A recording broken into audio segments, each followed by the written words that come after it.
Assalamualaikum warahmatullahi wabarakatuh. Waalaikumsalam warahmatullahi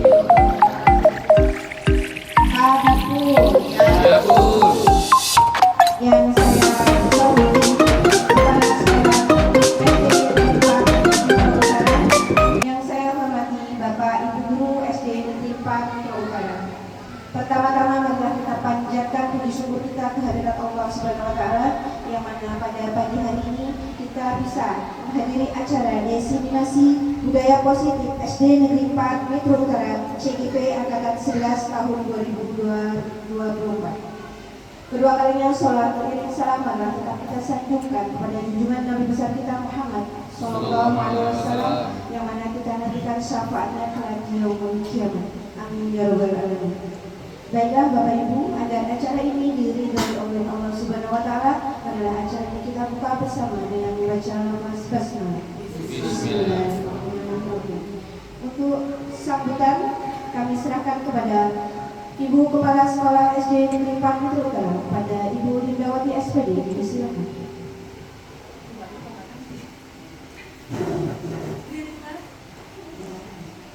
Bismillahirrahmanirrahim. Baik, pada Bapak Ibu Guru yang Bu Ida hormati dan banggakan, pada terkhusus pada Guru CGP yaitu Bu Isa yang Bu hormati dan banggakan. Assalamualaikum warahmatullahi wabarakatuh. Waalaikumsalam warahmatullahi wabarakatuh. Amin Bu. Ya Bu. Terima kasih. Alhamdulillah Bapak Ibu semua kita sehat. Hari ini di pagi yang cerah, di hari Senin di penghujung bulan Agustus 2024. Terima kasih kepada Bu Lisa yang hari ini melaksanakan diseminasi pemahaman dan pengamalan budaya positif di sekolah dalam rangka beliau mengadakan kegiatan CGP angkatan ke-11. Terima kasih pula yang sedalam-dalamnya pada Bu Isa karena CGP ini menyangkut nama sekolah, membawa nama aura sekolah. Bahwasanya guru SD 4 Metro Utara ada yang mengikuti guru penggerak. Selamat berjuang, selamat bekerja, jaga kesehatan dan fokus. Ini yang penting. Tugas Bu Isa bukan sebagai semata-mata guru penggerak dan meninggalkan kelas, tetapi harus pintar-pintar membagi waktu karena tugas pokoknya ada. Tugas pokoknya ada yaitu mengajar. Jadi profesional aja, silakan mengatur waktu sebaik-baiknya sehingga semua kegiatan baik dalam mengajar keseharian maupun kegiatan CGP ini bisa berjalan dengan baik. Buat kawan-kawan, guru-guru, Ibu berharap semoga apa yang dilaksanakan guru penggerak ini membuat motivasi Bapak Ibu guru yang lain untuk mengikutinya.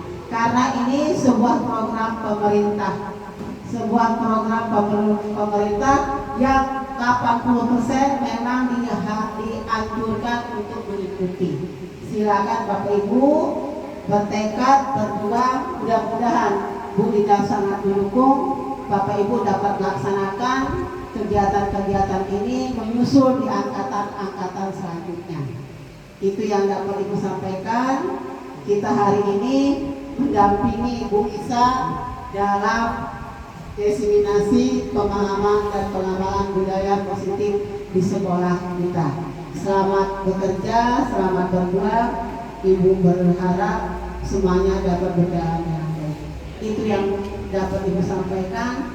Bu Ida akhiri, wabillahi hidayah. Wassalamualaikum warahmatullahi wabarakatuh.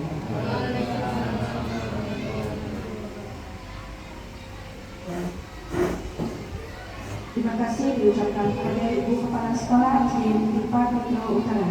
Untuk selanjutnya dilanjutkan penyaji yang kedua yang akan disampaikan oleh Ibu Lisa Damiati SPD. Padanya silakan.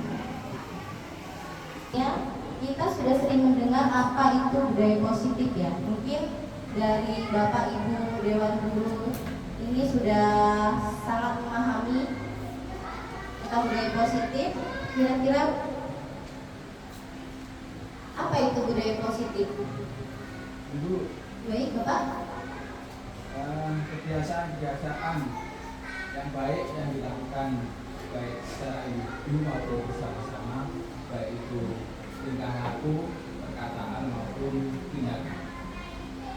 Terima kasih luar biasa jawaban dari Pak Jung. Ya. Kira-kira ada yang mau menambahkan lagi Bapak Ibu?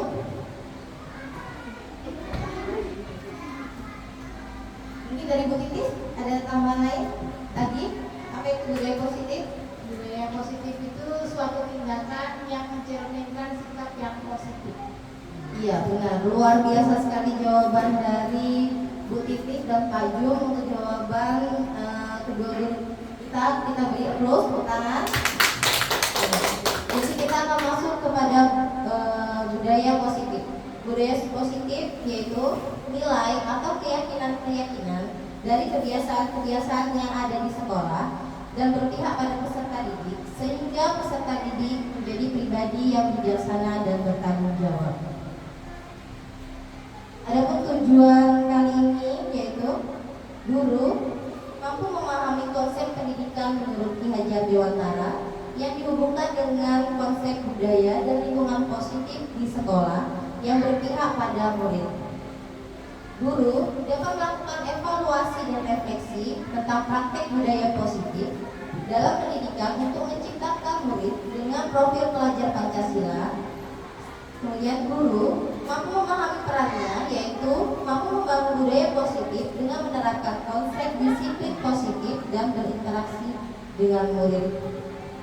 Di sini ada pun di tujuan yaitu kita mencapai disiplin positif.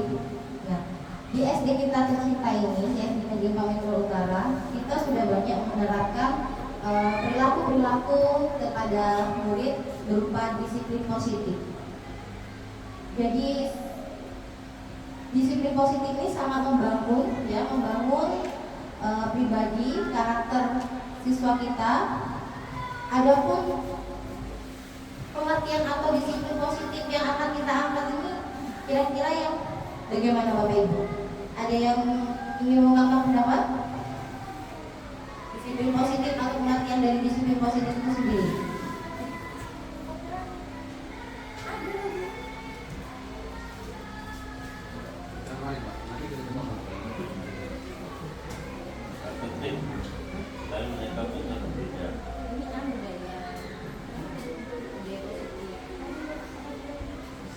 Hajar Dewantara, yaitu pada filosofi Hajar Dewantara ini tujuan pendidikan menuntut murid atau menuntut segala program murid agar mereka mencapai keselamatan dan kebahagiaan setinggi-tingginya baik sebagai manusia maupun sebagai anggota masyarakat. Nah, dalam modul budaya positif ini ada beberapa konsep yang akan kita bahas seperti perubahan paradigma belajar, disiplin positif itu sendiri, kebutuhan dasar manusia, motivasi perilaku manusia, 5 posisi kontrol kita sebagai guru, kemudian keyakinan kelas, dan yang paling kunci itu segitiga restitusi. Pada pembelajaran paradigma baru ini, kita sebagai guru sering berpikiran bahwa kita ini pendidikan berasal dari teach center, ya, gitu ya. Pendidikan itu berpusat pada guru. Untuk paradigma sekarang ini di disiplin positif bahwa pembelajaran kita haruslah mengacu pada siswa. Jadi pembelajaran berpusat pada siswa. Kira-kira Bapak Ibu sependapat atau tidak? Paradigma.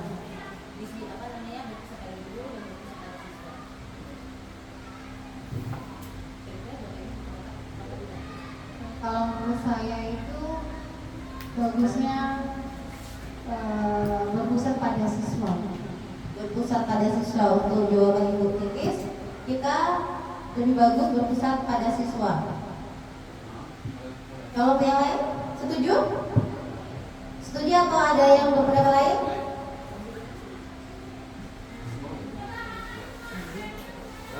Kalau menurut saya bisa dikombinasikan sesuai dengan materi yang akan diajarkan. Jadi bisa berpusat pada siswa dan suatu waktu bisa berpusat pada guru. Jadi maksudnya seperti apa? Bu Dewi? Kolaborasikan antara gaya belajar yang berpusat dengan siswa maupun gaya belajar yang berpusat dengan guru. Baik, terima kasih luar biasa jawaban Bu Dewi. Jadi saya perjelas lagi bahwa pembelajaran yang berpusat pada guru, yaitu guru menjadi pusat ilmu atau center. Jadi sumber belajar siswa banyak berasal dari guru. Sedangkan pembelajaran pada siswa itu pembelajaran kita tekankan kepada siswa agar siswa lebih mengeksplor kemampuan dan bersikap mandiri, kreatif dan bertanggung jawab. Jadi perubahan paradigma baru ini merupakan pembelajaran yang dirancang sesuai dengan prinsip pembelajaran Ki Hajar Dewantara sehingga siswa mampu belajar dengan sesuai dengan kebutuhan dan tahap perkembangannya. Seperti yang bisa kita lihat ya, yang kita sudah pahami ya prinsip profil pelajar Pancasila, di mana ada beberapa macam profil pelajar Pancasila, ada 6 ya. Yang pertama, beriman dan bertakwa kepada Tuhan Yang Maha Esa dan berakhlak mulia, di mana siswa kita sudah hampir setiap Kamis ya kita mengadakan sholat duha berjamaah. Kemudian pada saat hari puasa Ramadan kita mengajarkan siswa untuk pesantren kilat, terus berbagi dan banyak lagi hal-hal positif ya, positif lainnya. Kemudian yang berikutnya adalah berkebinekaan global, di mana SD Negeri 4 Utara ini memiliki banyak beragam siswa dengan suku, bangsa, agama, ya, yang tidak terpecah dan bahkan saling sayang dan menyayangi ya, bersatu padu antara suku bangsa satu dan lainnya. Kemudian menumbuhkan sikap kreatif, di mana kreatif ini adalah siswa mampu menghasilkan sesuatu imajinasinya sehingga mampu menunjukkan bakat, keinginan dan minatnya. Bernalar kritis, gotong royong, ini misalnya gotong royong. Di sini gotong royong siswa mampu bekerja sama dengan temannya, kemudian menolong teman lainnya yang mungkin memang membutuhkan bantuan, dan ini tidak hanya mereka terapkan di sekolah, tapi mampu mereka laksanakan juga di masyarakat. Dan terakhir, siswa mampu bersikap mandiri. Jadi mandiri di sini siswa mampu melakukan segala sesuatunya sendiri, baik dalam belajar, memahami pelajaran, bahkan menentukan sikap yang positif. Oke, sepertinya mulai ngantuk ya Bapak Ibu. Kita coba screening dulu ya. Jadi clue-nya itu adalah pertanyaan saya. Pertanyaan saya ya Bapak Ibu. Berapa banyak nyamuk yang saya tangkap? Berapa banyak pertanyaan nyamuk yang saya tangkap? Berapa Ibu Titis? Berapa banyak nyamuk yang saya tangkap? Berapa banyak nyamuk yang saya tangkap? Jawabannya itu. Ada yang lain? Clue-nya adalah pertanyaan saya.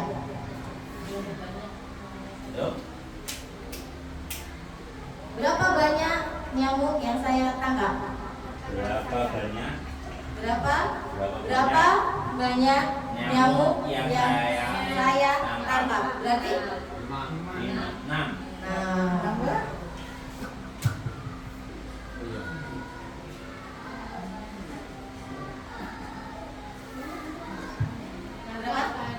Berapa banyak nyamuk yang saya tangkap? Yang kedua 0. Baik Bapak Ibu, mungkin Konsentrasi. Konsentrasi dulu. selanjutnya murid berupa disiplin positif. Jadi disiplin positif ini sangat membangun pribadi, karakter siswa kita. Adapun pengertian atau disiplin positif yang akan kita angkat ini kira-kira yang bagaimana Bapak Ibu? Ada yang ingin mengungkapkan pendapat? Disiplin positif atau pengertian dari disiplin positif itu sendiri?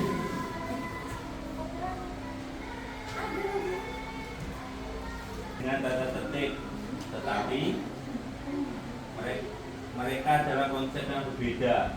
Oke, bagus sekali jawaban Pak Guru. Jadi menurut Pak Guru adalah disiplin itu kita sering kaitkan dengan tata tertib. Namun pada dasarnya disiplin itu merupakan sebuah konsep yang berdiri sendiri. Ada lagi yang mau menambahkan? Mungkin Bu Dewi?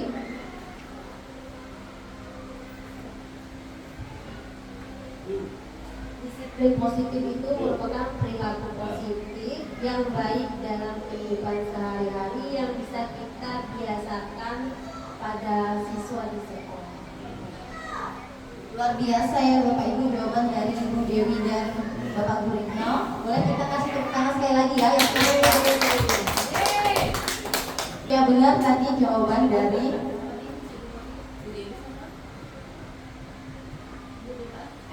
ya Bapak Ibu kita ya.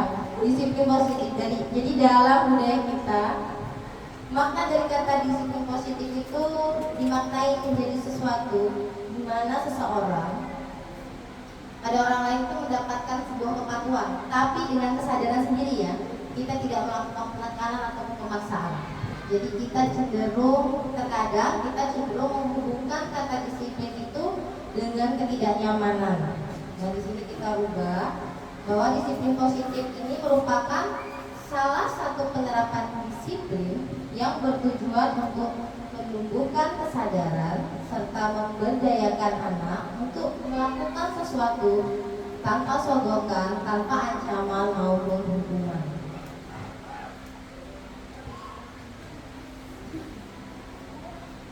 Dan hal-hal yang terkait dalam disiplin positif.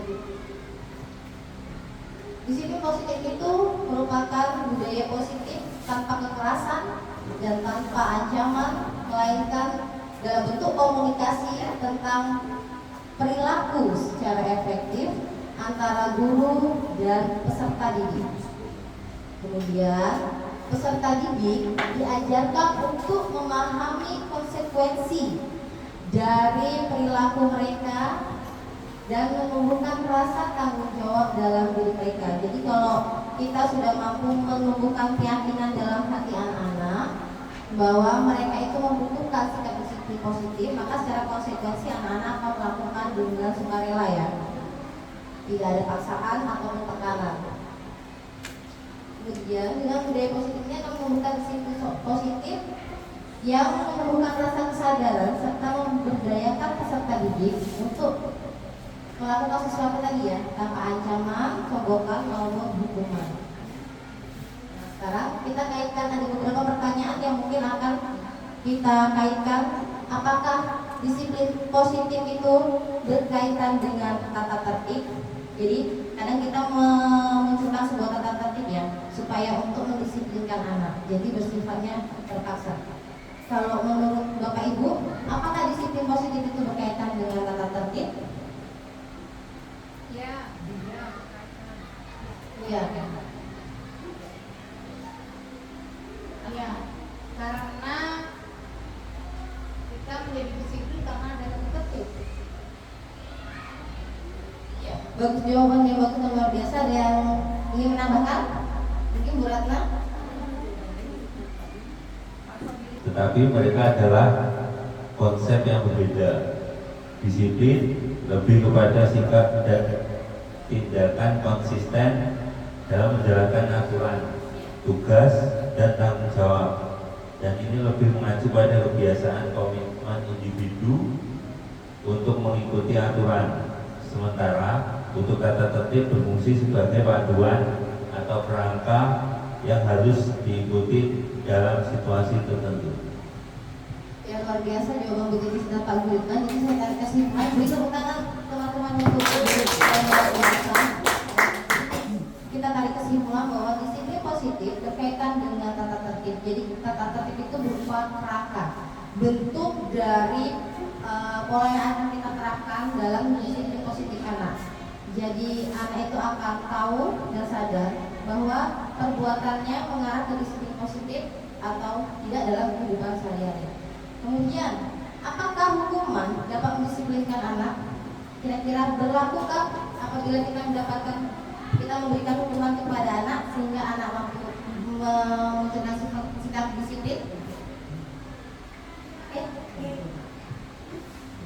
Pemberian hukuman dalam hal positif bisa sesuai dengan konsep segitiga restitusi yang jika hukuman tersebut digunakan sebagai alat untuk membantu anak memahami kesalahan mereka, memperbaiki tersebut dan digunakan sebagai alat untuk membantu anak memahami kesalahan mereka, memperbaiki diri dan memulihkan hubungan atau situasi terganggu akibat perilaku mereka. Baik, luar biasa Bu Ismi. Jadi beri tepuk tangan untuk Bu Ismi. Luar biasa. Jadi hukuman itu dapat mendisiplinkan anak apabila kita terapkan dengan Jadi hukuman dapat mendisiplinkan anak, tapi bukan dalam bentuk hukuman yang seperti kita lakukan ya. Kita ubah dengan caranya itu nanti kita akan ketemu di belakang berupa segitiga restitusi. Jadi kita akan tahu konsepnya hukuman atau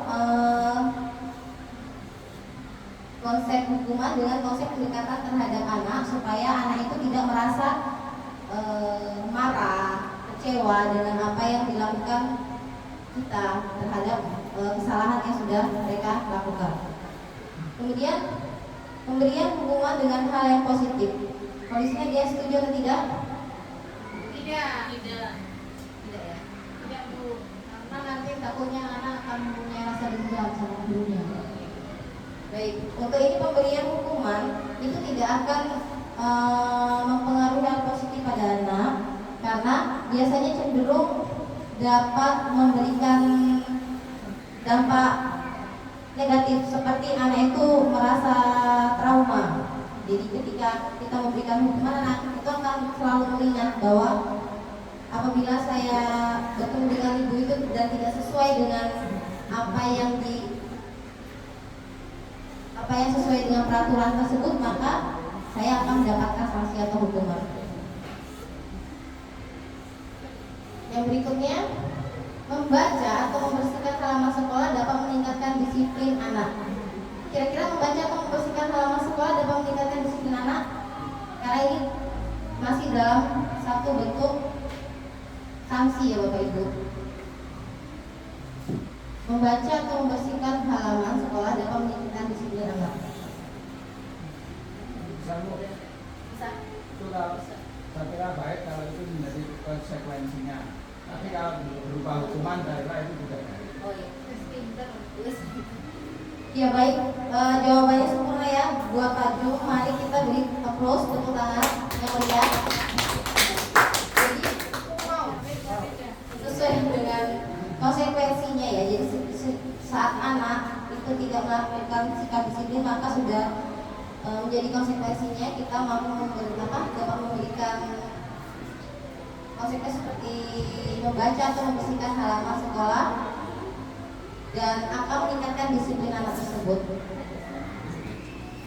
Dan yang terakhir untuk part ini, memberikan penghargaan dapat meningkatkan motivasi belajar anak. Kira-kira setuju tidak Bapak Ibu?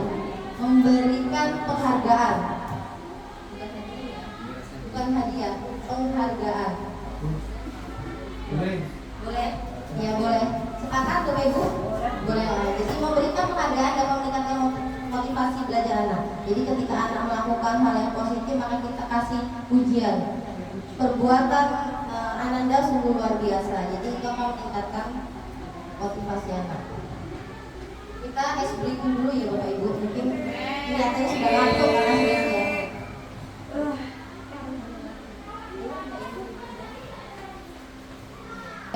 berdiri, kita nih mengikuti gerakan ini bersama ya. Oke, bisa. Mana Bu? Sudah berdiri dari tadi. Capek Bu? Kita mulai ya, 1, 2, 3.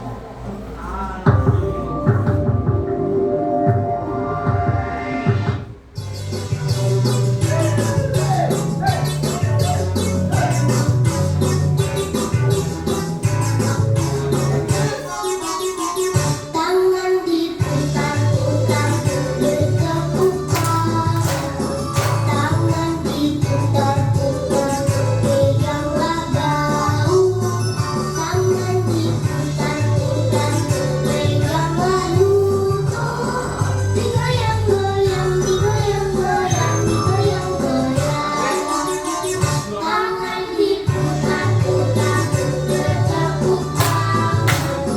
Tangan diputar-putar, peganglah bahu. Tangan diputar-putar, peganglah lutut. Digoyang-goyang, digoyang-goyang, digoyang-goyang. Diputar-putar, diputar ke atas. Diputar-putar, diputar ke bawah. Diputar-putar, diputar ke kanan. Diputar-putar, diputar ke kiri.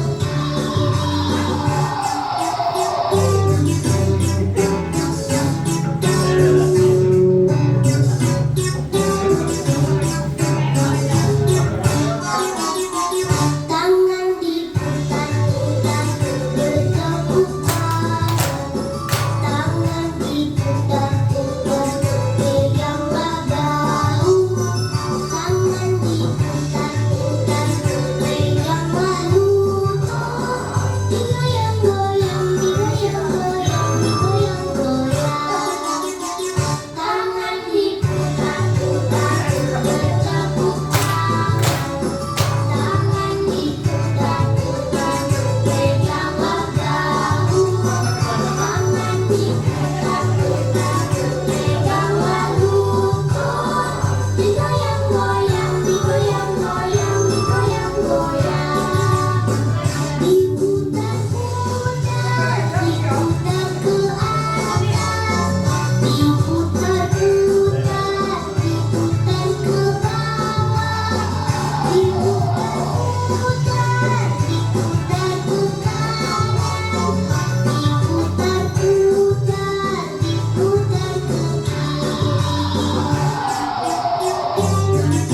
ke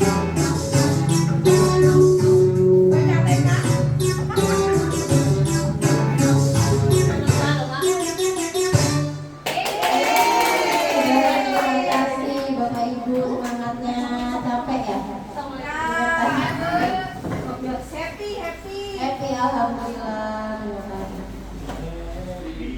Baik. Dari pernyataan yang kita bahas tadi, maka ada beberapa hal yang kita dapat.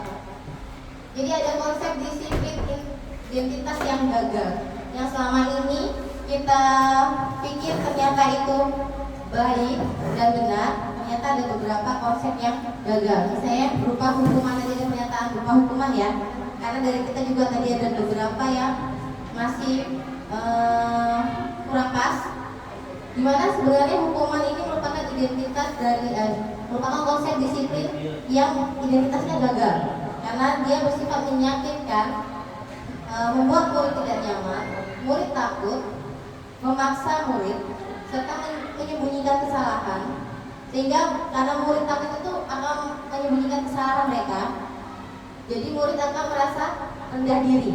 Itu dampaknya dari hukuman yang dulunya sering kita berikan.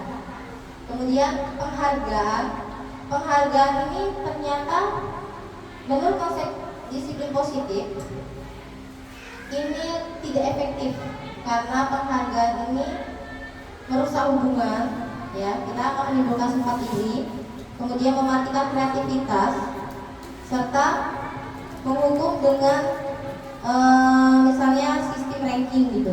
Karena di kurikulum merdeka kita nggak ada ranking ya Bapak Ibu sekarang ya. Kemudian nampak khas dalam menghargai dirinya sendiri. Dan dari pernyataan yang kita bahas ada beberapa juga konsep disiplin identitas yang sukses, seperti ada konsekuensi tadi ya saat membaca dan membersihkan halaman yang diutarakan oleh Pak Jum tadi. Penguatan, dia memberikan penguatan jangka pendek, tapi harus memberikan monitoring yang berkelanjutan supaya apa?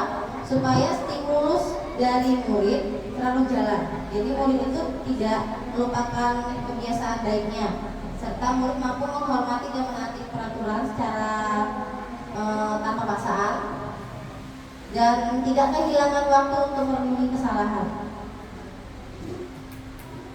Di situ juga nanti kita akan memunculkan restitusi, di mana murid bertanggung jawab atas perilakunya, fokus pada pemecahan masalah jangka panjang, serta murid mampu menghormati dirinya sendiri dan orang lain. Jadi dia memegang teori kontrol sehingga murid bersemangat dalam memperbaiki kesalahan. Ya, sekarang kita sebagai manusia pasti memiliki kebutuhan ya Bapak Ibu. Kira-kira di tanggal segini kita banyak kebutuhan, salah satunya kebutuhan untuk ekonomi. Benar sekali kata Betria. Jadi Bu Betria benar sekali pendapat Bu Betria. Jadi dalam perkembangan ekonomi ini kita memiliki kebutuhan untuk memenuhi hidup, yaitu bertahan hidup. Kemudian selain bertahan hidup, kita membutuhkan rasa kasih sayang. Seperti anak-anak juga membutuhkan rasa kasih sayang kita sebagai ibu guru. Bahkan ibu guru juga membutuhkan kasih sayang dari anak-anak atau yang di rumah. Lanjut ke pengakuan atau power. Jadi atau pengakuan atau power di sini ada sebuah pengakuan bahwa tindakan dari anak gitu ya, melakukan hal yang baik, kita harus memberikan sebuah pengakuan sehingga anak itu termotivasi untuk melanjutkan apa yang sudah dia lakukan dan memberikan kebebasan. Yang berikutnya adalah kebebasan di mana murid bebas menentukan minatnya, bakatnya, ataupun cara dia belajar. Dan dari keempat ini, apabila kita munculkan kepada murid, maka akan memunculkan rasa senang, bahagia. Di sini maka kita dapat memenuhi kebutuhan murid dan kita mampu untuk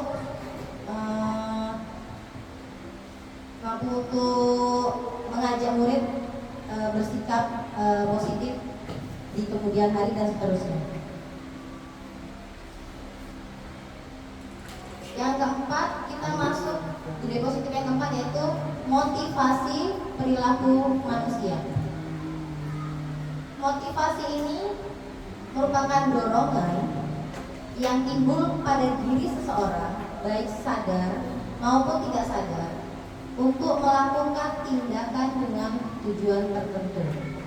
Nah, motivasi manusia ini kita bagi menjadi motivasi perilaku manusia ini dibagi menjadi 3, yaitu yang pertama, menghindari ketidaknyamanan dan hukuman. Itu dari eksternal ya.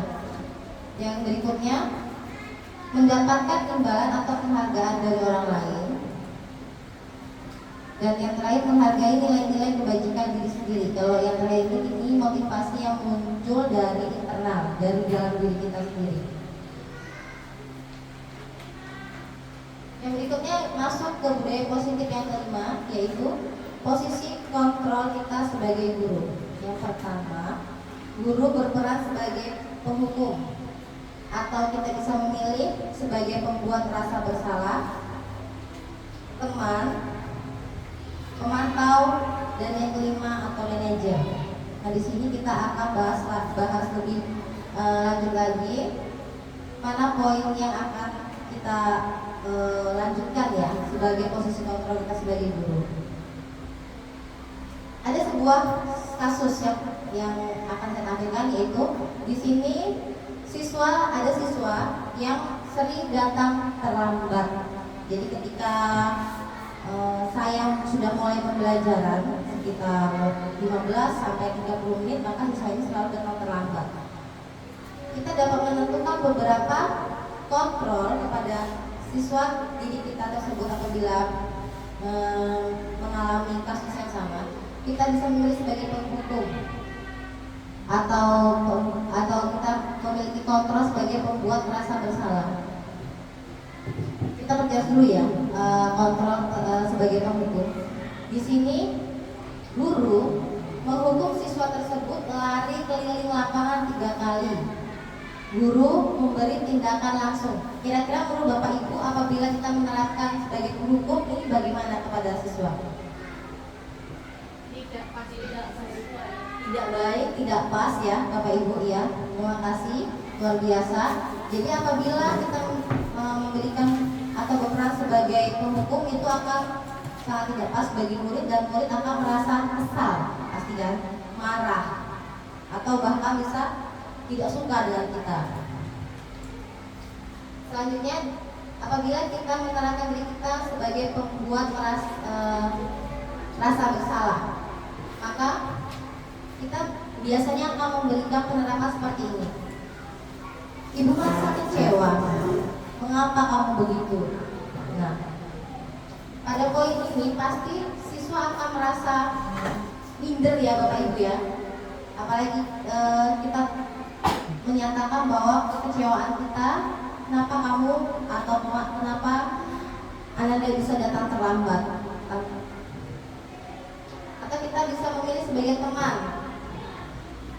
Kita apabila memilih sebagai teman, kita bisa mengungkapkan perasaan kita seperti ayolah lakukan demi ibu, atau mungkin kita bisa mengungkapkan apakah Anda tidak kasihan dengan ibu, ya.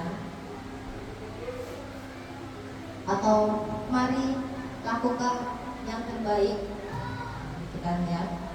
Kemudian dengan posisi kontrol sebagai pemantau, guru akan lebih banyak di sini guru akan lebih banyak menceklis tanpa menanyakan sesuatu kepada murid. Jadi tanpa menanyakan alasan kenapa murid itu bisa datang terlambat, kita langsung memvonis atau menyatakan bahwa perbuatan kamu tidak sesuai dengan apa yang sudah kita sepakati atau seperti itu ya.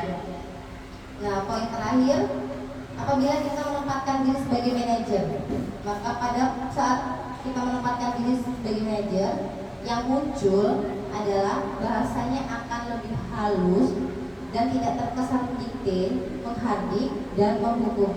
Di sini kita akan memunculkan sifat atau gambaran bahwa kita mau mendengarkan apa yang terjadi, kenapa kok bisa sampai datang telat 15 menit atau 20 menit gitu. Nah, di sini kalau menurut saya akan menimbulkan rasa senang gitu terhadap murid, sehingga dalam menjadikan sebuah bentuk perhatian.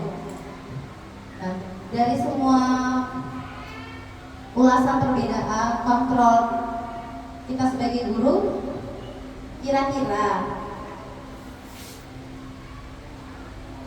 pilihan yang terbaik adalah kita memposisikan diri kita sebagai apa ya Bapak? Manajer.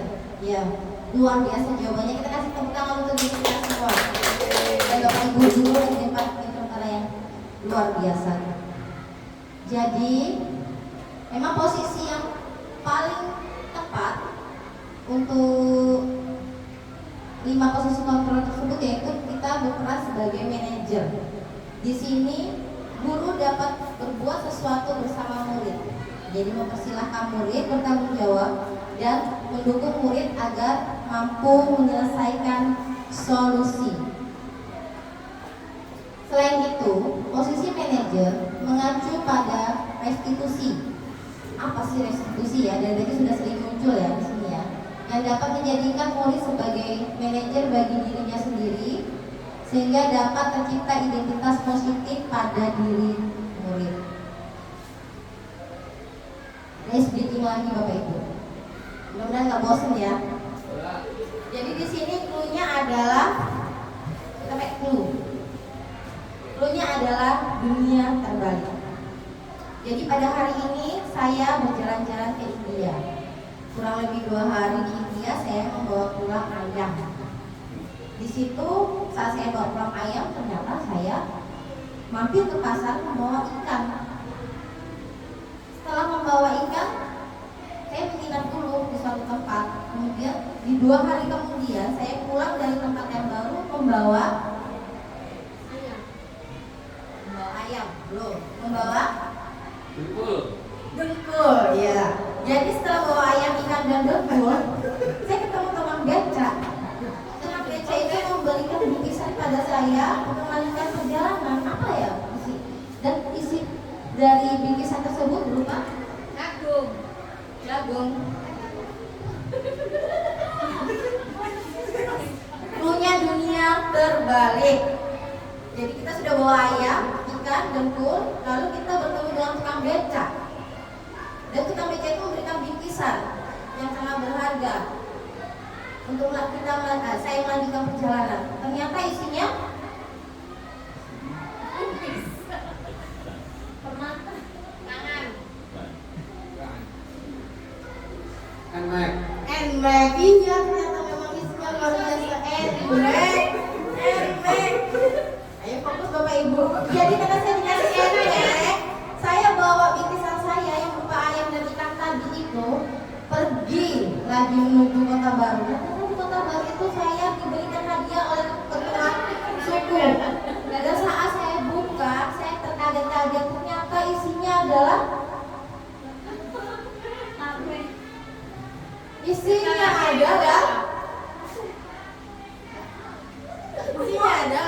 Itik. Jadi hadiah satu, yaitu Pak Berta. Karena tadi turunnya adalah dunia terbalik. India, kalau kita balik dari belakang, A-nya ayam, I-nya ikan, D-nya dengkul, N-nya enek, dan I-nya itik. Kasih tepuk tangan kita semua Bapak Ibu. Konsentrasi hilang. Kalau bisa semua. Kakak dari kakak tingkat.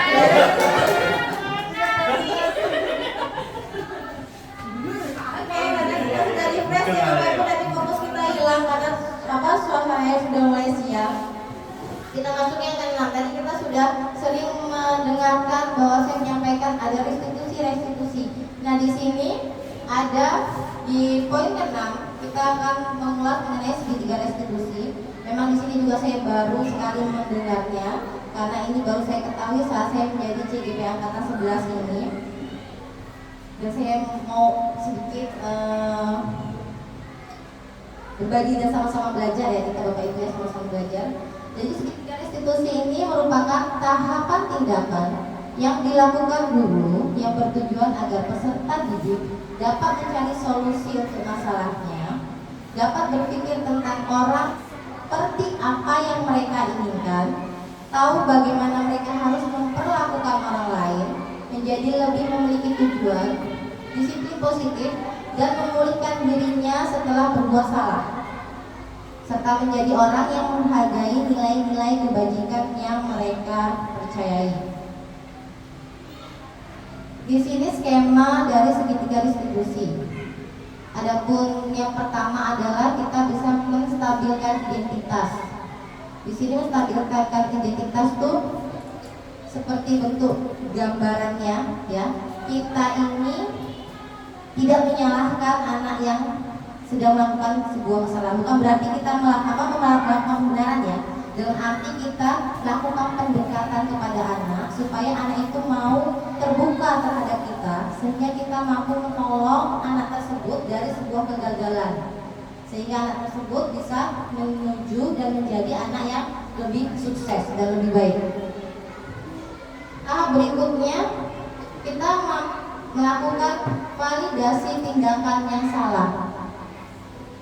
Apabila tahap yang pertama sukses, maka kita akan mampu lanjut ke tahap validasi ini, di mana murid atau siswa mau mengungkapkan alasan kenapa mereka berbuat demikian, ya, memberikan gambaran keadaan yang sedang mereka hadapi. Dan yang terakhir, menanyakan keyakinan. Menanyakan keyakinan ini tujuannya kita tidak memaksa Jadi anak itu mau mengungkapkan sendiri apa sih sebenarnya yang sudah kita sepakati sebelumnya, dan apa sih sebenarnya yang mereka ingin wujudkan keadaan yang sesuai gambaran mereka. Nah, di sini penjelasannya menstabilkan identitas. Di sini mengubah identitas anak tadi sudah saya sampaikan di depan ya, Bapak Ibu. Mengungkapkan identitas anak dari orang yang gagal karena melakukan sebuah kesalahan menjadi orang yang sukses. Kita bisa melakukan pendekatan atau menstabilkan identitas itu dengan bentuk pertanyaan tanpa memojokkan ya, Bapak Ibu. Berbuat salah itu tidak apa-apa. Jadi mari kita perbaiki, karena ibu juga sebagai manusia pernah melakukan kesalahan, dan karena ibu juga sebagai manusia yang tidak sempurna memahami apa yang telah kamu lakukan. Kemudian setelah anak tersebut merasa bahwa kita ini memiliki pendekatan psikis terhadap dia, maka kita bisa memunculkan validasi tindakan yang salah. Di sini kita mengupayakan bahwa anak itu supaya merasa bahwa semua tindakan manusia, baik ataupun buruk, pasti memiliki maksud dan tujuan tertentu. Kita bisa mencitrakan atau menggambarkan kepada mereka, yaitu dengan cara, padahal kamu bisa melakukan yang lebih buruk dari ini ya, tetapi ternyata tidak. Atau kamu pasti punya alasan mengapa kamu melakukan hal ini. Jadi kita meringankan perasaan mereka dari rasa bersalah. Dan garis instruksi berikutnya itu menanyakan keyakinan. Di sini anak akan siap untuk dihubungkan dengan nilai-nilai yang dia percaya dan berpindah menjadi orang yang dia inginkan, menjadi orang yang saya tidak akan melakukan hal ini lagi, dengan kesadaran penuh dan tanpa paksaan. Maka kita bisa merangkul mereka dengan bahasa, yaitu apa yang kita percaya sebagai keyakinan kelas atau keluarga. Di situ dia akan mengingat bahwa kesepakatan kelas yang memang mereka munculkan atau murid munculkan itu berasal dari keinginan mereka sendiri. Apa nilai-nilai umum yang telah kita sepakati, yaitu juga dapat merespon atau membangkitkan perasaan mereka saat mereka membuat atau mewujudkan nilai-nilai umum tersebut. Nah, ini ada satu contoh kasus seperti yang di depan ya, Bapak Ibu. Saat murid ini datang terlambat, kemudian saya memberikan konsep segitiga restitusi. Dari dulu ya, caranya ambil terlambat ya. Terlambat dalam sekolah itu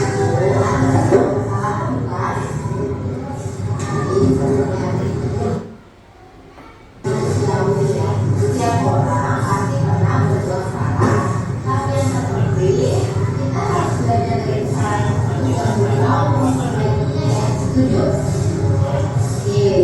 Kalau begitu kita lihat dari solusinya bersama ya.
ulangi lagi dan mau minta maaf kepada guru serta memberikan contoh teman-temannya. Sekarang terutama yang akan melakukan tindakan datang supaya terutama dari sekolah. Baik, Satria. Terima kasih ya. Baik, Bapak Ibu, itu seculik gambaran ya saat saya melakukan segitiga restitusi. Jadi di situ saya berharap supaya anak tersebut menyadari apa yang dia berbuat, hal itu tidaklah bagus ya untuk semuanya, karena mengganggu teman-teman dan lingkungan belajar, dan di situ menumbuhkan kesadaran dari Ananda bahwa hal itu tidak boleh diulang lagi. Assalamualaikum warahmatullahi wabarakatuh.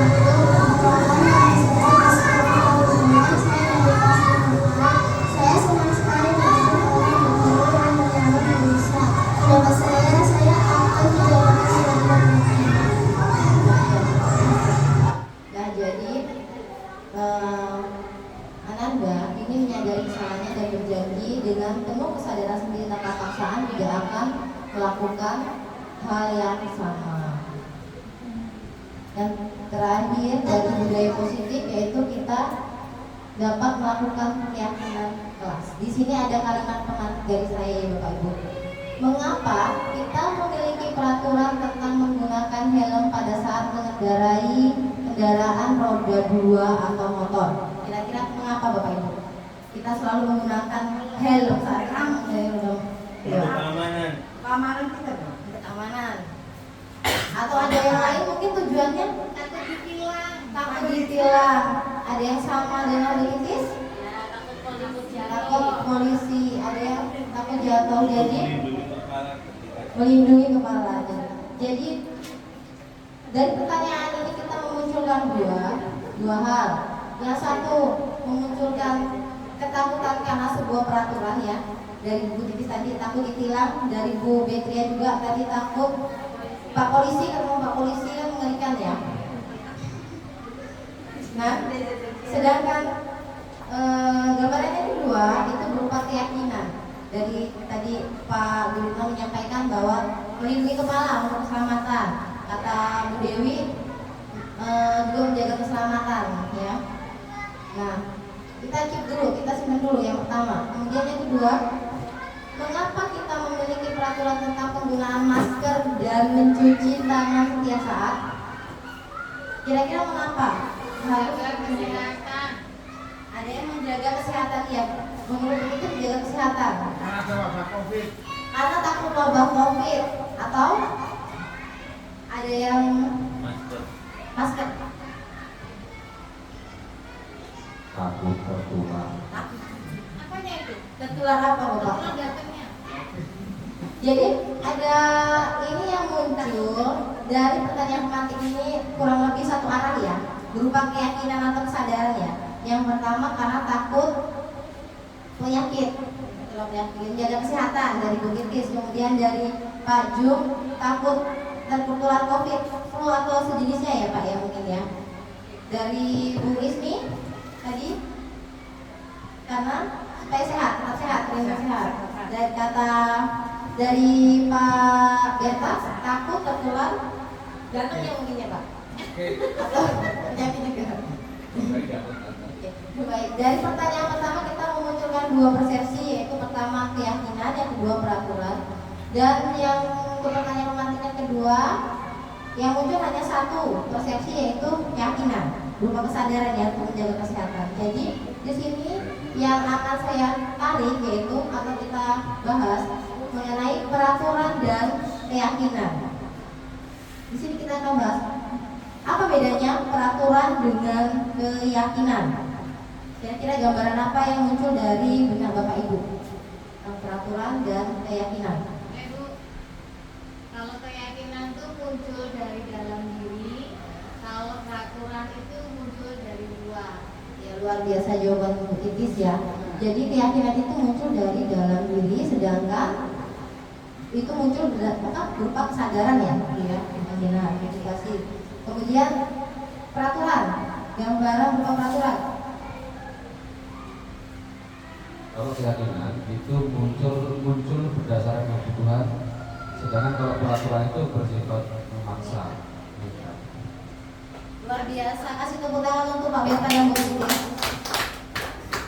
Jadi kita sepakat ya Bapak Ibu bahwa peraturan itu sifatnya mengikat, memaksa, gitu. Meskipun kita tidak rela dipaksa. Kemudian kalau keyakinan itu muncul dari kesadaran diri sendiri sehingga kita senang sesuai dengan kebutuhan kita.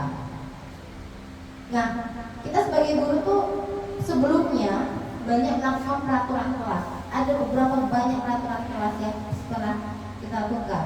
Kira-kira kalau diingat ya Bapak Ibu, apa peraturan kelas yang pernah Bapak Ibu sampaikan ke anak di kelas? Jangan datang terlambat. Oh iya, jangan datang terlambat. Mungkin dari Pak Sogirin. Boleh lebih dari satu Pak, kalau memang sering melakukan peraturan kelas. aja biar gantian.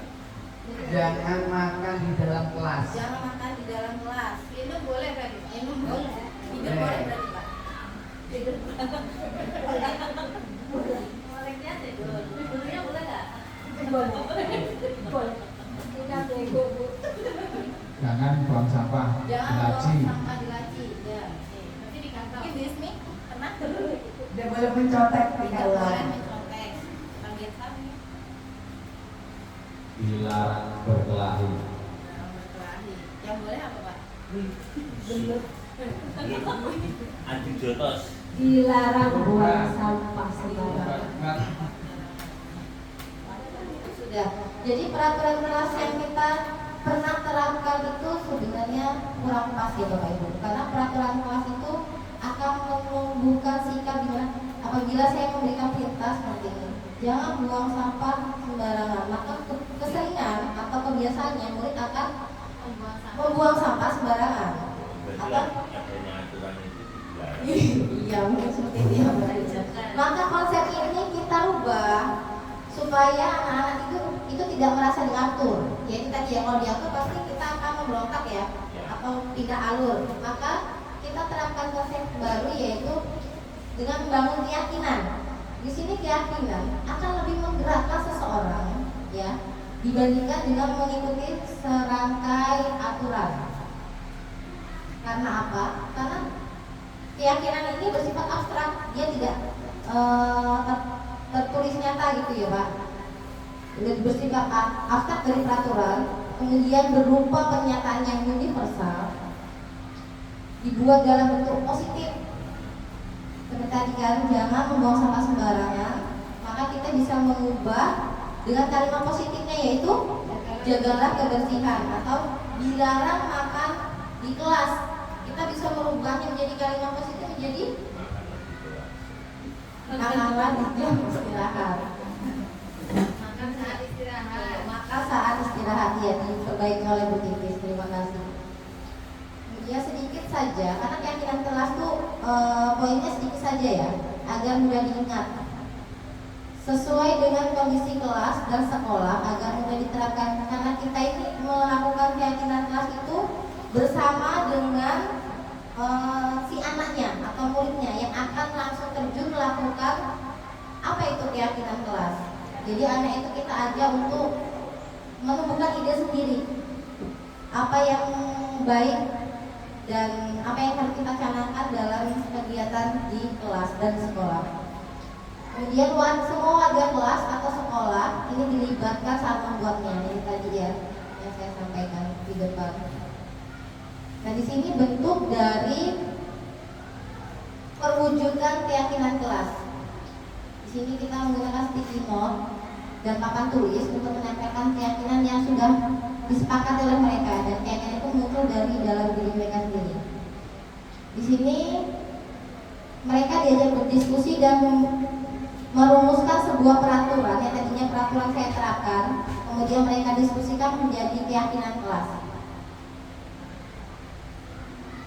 Nah, di sini ada sebuah keseruan yang saya temukan nih Bapak Ibu saat melakukan kesepakatan untuk membentuk keyakinan kelas. Jadi ketika kita sudah memberikan tuntutan dan pemahaman sesuai dengan kesepakatan bersama, itu akan menimbulkan keceriaan dalam kelas. karena mereka sendiri yang membentuk kesepakatan kelas ini, membentuk keyakinan kelas ini, tanpa saya memaksakan atau mengharuskan mereka melakukan sesuatu hal yang mereka tidak suka. Nah, dari peraturan kelas itu, inilah yang kita munculkan menjadi sebuah keyakinan kelas, di mana saya biasanya memberikan peraturan ya, jangan datang terlambat. Di situ saat kami melakukan diskusi tentang keyakinan kelas, maka yang kami ambil yaitu disiplin waktu. Karena kalau saya menentukan jangan datang terlambat, yang ada anak-anak atau mungkin saya akan berpikiran gak apa-apa nih saya sendiri datang terlambat gitu. Kemudian kami memunculkan keyakinan kelas berupa bertanggung jawab, saling menghormati. Karena biasanya sebelum saya memahami mengenai budaya positif, saya sering memberikan peraturan berupa jangan bullying sesama teman.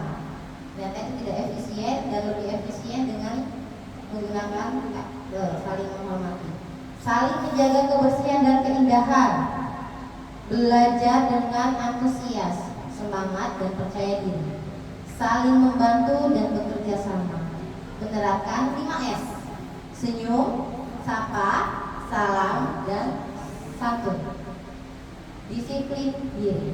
Nah, di sini kurang lebih sampai poin di keyakinan kelas. Kira-kira ada pertanyaan tidak dari Bapak Ibu untuk saya atau tambahan?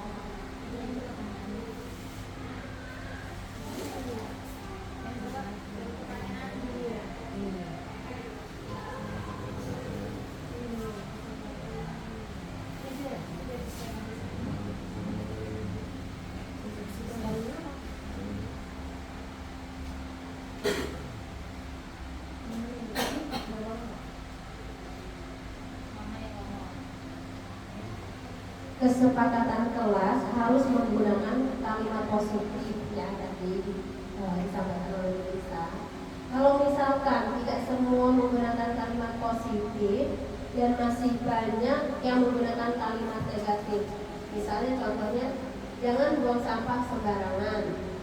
Dan jika seperti ini, apakah kita masih boleh menggunakan kalimat-kalimat negatif tersebut? Dan juga apa alasannya harus menggunakan kalimat positif? Baik, terima kasih Bu Dewi atas pertanyaannya. Jadi seperti yang saya jabarkan sebelumnya tadi, bahwa keyakinan kelas itu banyak menggunakan kalimat positif. Karena tanpa kita sadari, dalam bawah sadar kita, apabila kita mendengar kalimat negatif, seperti kalau anak-anak saya sendiri ya di rumah mendapatkan peraturan dari saya atau perintah jangan ganggu adiknya, yang terjadi adalah justru dia ganggu adiknya, bahkan adiknya bisa nangis beberapa kali, dan itu otomatis kita tidak akan punya waktu untuk melakukan kegiatan hal yang lain. Nah, dari situ saya coba pola atau konsep saya rubah. Kamu sebagai kakak, tolong sayangi adiknya. Jadi dia mulai mencari bentuk rasa kasih sayang dia kepada adiknya itu seperti apa. Nah, itu juga yang saya alami secara pribadi di rumah, itu saya terapkan di sekolah. Jadi ada beberapa anak murid saya yang melakukan bullying kepada temennya, yang salah satu temennya. Jadi saya awalnya sering bilang, tolong jangan bully temennya, karena kalian juga belum tentu lebih baik dari dia. Tapi kenyataannya itu terulang lagi. Tapi setelah saya ajarkan, mari kita sayangi teman kamu, atau mari kita sayangi temennya, karena teman kamu juga merupakan makhluk ciptaan Tuhan yang harus kita jaga kehadirannya, perasaannya. Nah, dari situlah muncul rasa kasih sayang antar mereka. Kurang lebih seperti itu. Mungkin ada yang ingin menambahkan, Bapak Ibu?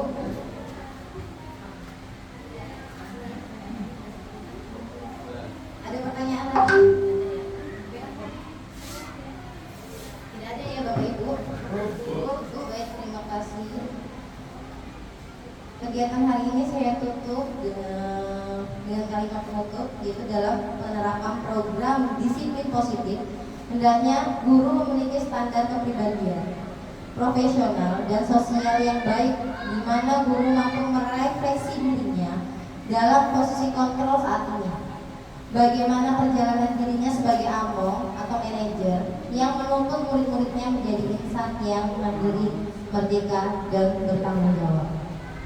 Demikian, terima kasih saya ucapkan yang sebesar-besarnya kepada Bapak dan Ibu guru atas kesediaannya dan kerelaannya hadir pada kesempatan kali ini. Waktu dan tempat saya kembalikan kepada moderator Ibu Ratnasari. Terima kasih. Assalamualaikum warahmatullahi wabarakatuh.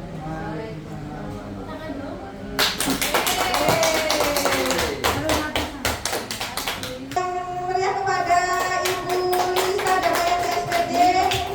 Apa yang beliau sampaikan pada pagi hari ini yaitu penyanyi kedua ya Ibu. Semoga yang Ibu Lisa sampaikan bermanfaat bagi kita terutama di SD 4 Metro Utara. Semoga sukses Ibu Lisa. Untuk acara selanjutnya yaitu penutup. Marilah acara ini kita tutup bersama dengan membaca lafaz hamdalah. Saya akhiri. Wassalamualaikum warahmatullahi wabarakatuh. Waalaikumsalam warahmatullahi wabarakatuh.